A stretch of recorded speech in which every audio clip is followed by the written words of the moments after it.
From the Gospel of Mark, chapter 4, verses 35 through 41.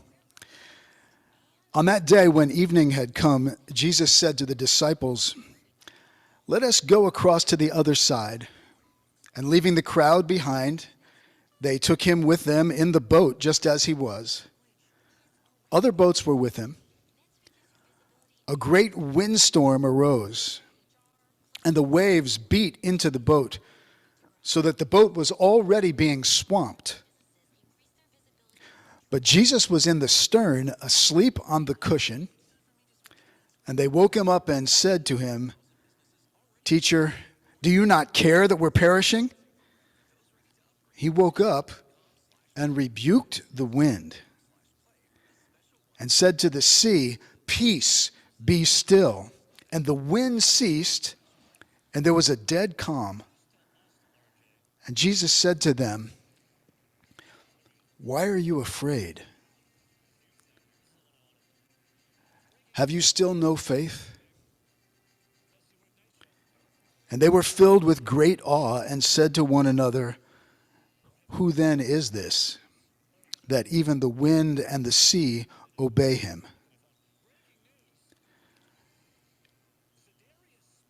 And then a reading from the book of Romans, chapter 8, verse 28. And as I've often said, this is a great verse to just commit to memory. "We know that all things work together for good for those who love God, who are called according to God's purpose." Here ends the reading. Well, I have a few more pieces of art that I asked Tom to show for us now, just some renditions that artists have made of this storm scene once again. Go ahead and just let that stay there for a second, Tom. That's kind of a traditional, iconic art. And this does a great job of showing that they were being swamped. They were taking on water. It does not looking good at all. Just a different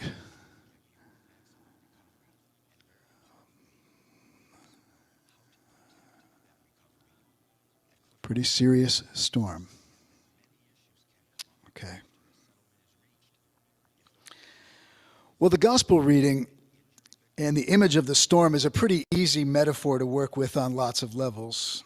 And don't you just love it when the Bible reading is easy to get something out of without having to work too hard? Our personal lives get stormy. This world is full of storms. These past couple of years have been a stormy time. The simple message, as I shared with the kids or the child in all of us, is that Jesus, God, is with us in the boat. Sometimes when everything gets chaotic and there's a lot of stress and tension and we're feeling swamped, it doesn't seem as though God's doing that much. It feels kind of like God might be asleep at the wheel. And so I'm glad that detail is in there of Jesus sleeping. And they cry out, and Jesus, God, the Spirit, stills the storm, showing us that God has the power to make a difference and to bring peace. I love Bible stories that have obvious, easy meanings and applications, but what I love about them most is that they're a good place to start and sometimes to come back home to. And I love that they usually raise as many questions as they answer.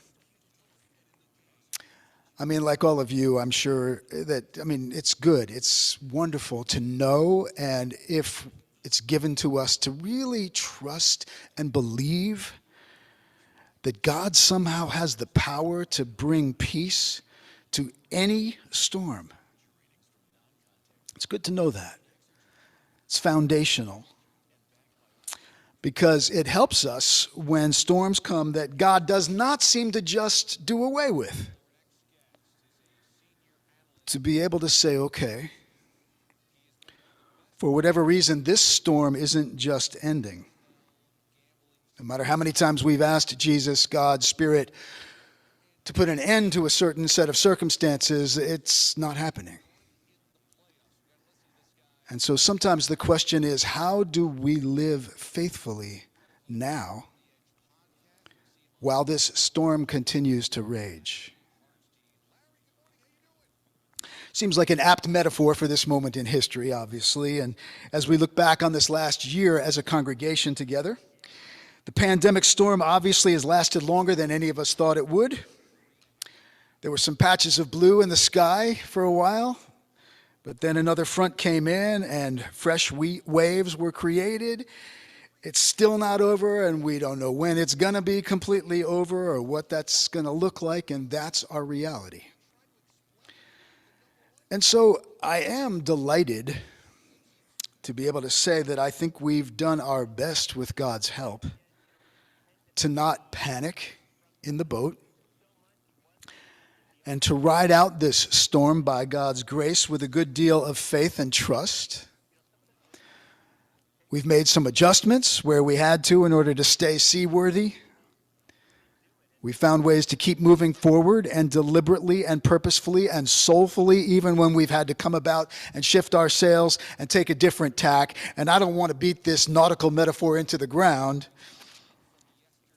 but I think we've learned some of the blessings that come when you have to hunker in and batten down the hatches. We figured out some new ways to actually find joy and laughter in the midst of the storm.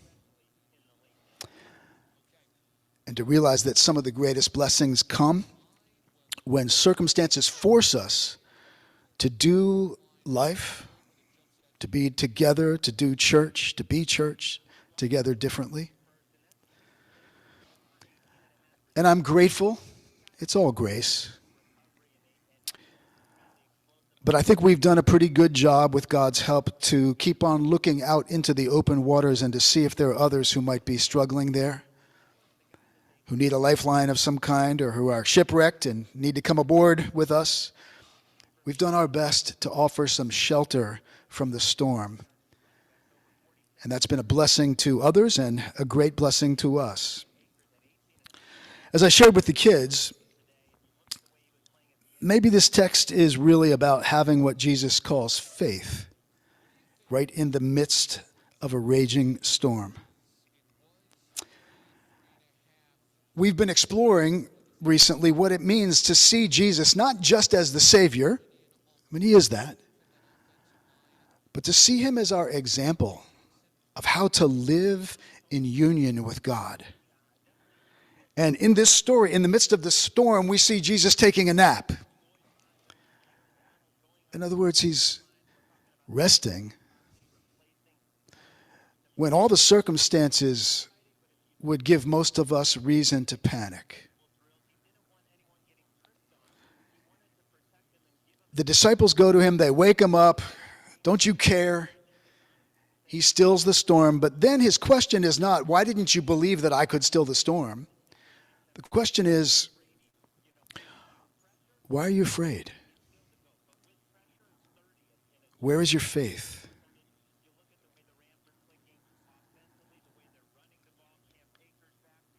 In other words, in the midst of storms, we're invited to kind of go back to the basics. Find the presence of God who's in the boat always.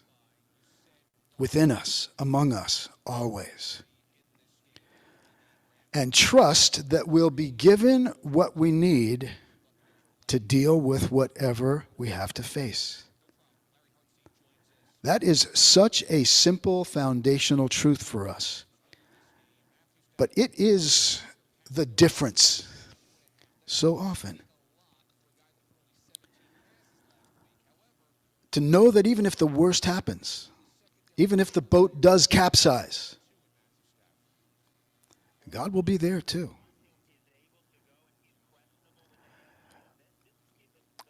That can sound like empty words, or it can make all the difference in the world when you're facing a frightening, overwhelming time. One of the blessings of the pandemic has been having to find our way to cyberspace and be together. It's opened up new programs. We have Bible study, by the way, still every Sunday at 12 o'clock on Zoom. Monday through Friday morning, we have a morning devotion. And we share a little reading and then just talk about it a little bit, share out of our own lives. Usually lasts about a half hour at the most, sometimes a little more, but sometimes a little less. This last week I shared a reading that I'm going to close with. It's from psychiatrist Gerald May, and it feels connected to all this. He says this: peace is not something you can force on anyone or anything, much less upon one's own mind. Trying to force peace is like trying to quiet the ocean by pressing upon the waves.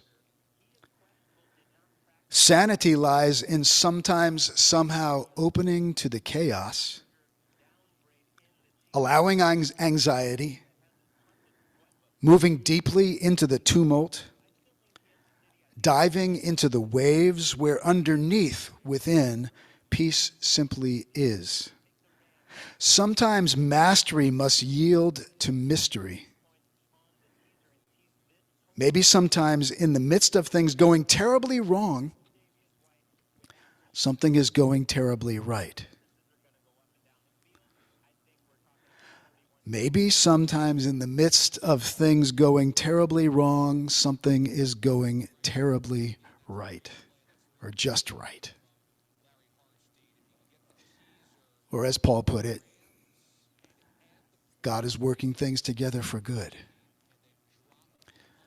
We give thanks for that goodness, for the blessing it is to find shelter in each other, in this community, in the storm, and to share it with anyone who needs it. We give thanks for each other, and I'll close there.